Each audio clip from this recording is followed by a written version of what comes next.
ప్రజలను మభ్యపెట్టి అధికారంలోకి వచ్చిన కాంగ్రెస్ కు హామీలు అమలు చేతకాక అయోమయంలో పడుతున్నారు. అడ్డగోలు హామీలిచ్చి ప్రజాపాలన పేరుతో తప్పించుకునేందుకు ప్రయత్నం చేస్తున్నారు. గతంలో ఏ అప్లికేషన్లు లేకుండా లబ్ధిదారులను ఎంపిక చేశాం. తమ హయాంలో దళారీ వ్యవస్థ లేకుండా ఆన్లైన్ సిస్టమ్ పెట్టాం.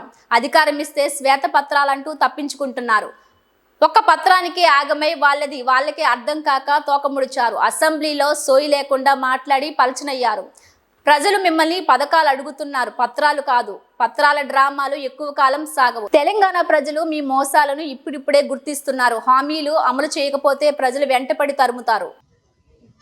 అయోమయంలో పడి దాంట్లో నుంచి తప్పించుకోవడానికి ఒక ప్రయత్నం చేస్తూ ఓ ప్రజాపాలనని పేరు పెట్టుకొని ప్రజల్ని మోసం చేసే ప్రయత్నం చేస్తున్నారు. వాస్తవానికి మేము గతంలో ఏ పథకాలు అమలు చేసినా మేము ఇట్లా వచ్చి మాకు అప్లికేషన్లు ఇవ్వండి అని అడగలేదు. బ్రోకర్లను దళారులను పెట్టలేదు. నేరుగా అందరిని కూడా ఆన్లైన్ వాళ్ళని అప్లై చేసుకోమని చెప్పినాం. ఈ సేవలలో మీ సేవలలో ఎక్కడికక్కడ గ్రామాలలో అవి పెన్షన్లైనా ఇంకోటైనా ప్రత్యక్షంగా వాళ్ళ అకౌంట్లలోకి పోయేటట్టు చేసినాం. రైతు బంధు ఇస్తే కూడా చక్కగా వాళ్ళ అకౌంట్లోకి పంపినాం తప్ప ఉత్తమ్ కుమార్ రెడ్డినో వెంకరెడ్డినో జానరెడ్డినో వచ్చి అప్లికేషన్ పెట్టుకోండి అని చెప్పలేదు మేము. ఆ అప్లికేషన్లలో కూడా పూర్తి అసంబద్ధంగా ఉన్నది మొత్తం. కౌలు రైతు అని పెట్టిండ్రు. కౌలు రైతును పట్టాదారు పాస్బుక్ నెంబర్ అడుగుతున్నారు. ఏ రైతు కూడా తన పట్టాదారు పాస్బుక్ తీసుకుపోయి కౌలు రైతుకి ఇయ్యాడు. మీరు ఇటువంటి అన్ని దొంగ పనులు చేసిన గతంలో అని చెప్పి మేము ఆ అవకాశం లేకుండా చేసినాం. ఒకరి భూమి ఒకటి మీద రాసి నాశనం చేసిపోయింది మీరు. ఆ రోజు ప్రజానికాన్ని మీరు పెట్టిన వ్యవస్థలు ఆ పీడ నుంచి విముక్తి చేయడం కొరకే మేము దాన్ని తీసుకొచ్చినాం. బ్రహ్మాండంగా రైతులకు రక్షణ కల్పించడం, వాళ్ళ భూమికి హక్కులు, రైతు తన సంతకం పెడితే తప్ప, తన ఏలి ముద్ర వేస్తే తప్ప ఇంకోటి ఎవడు కూడా దాంట్లో చేపెట్టడానికి కానీ పట్టాను మార్చడానికి కానీ అవకాశం లేకుండా చేసినాం మేము.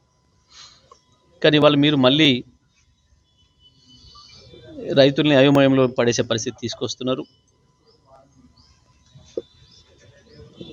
ఇప్పటికే ఉద్యమకారుల విషయంలో మోసం చేస్తూ ఎఫ్ఐఆర్లు, జైలు లేని రోజులు ఉన్నారు, చచ్చిపోయిన సంబంధించిన ఎఫ్ఐఆర్లు. ఆ రోజు మీరే మోసం చేసి మీ పోలీస్ అవ్వాలా, మీ ప్రభుత్వం ఎఫ్ఐఆర్ చేయనీయకుండా చేసింది ఉద్యమకారులకు సంబంధించి. మేము దాంతోనే ఇబ్బందులు పడ్డాం.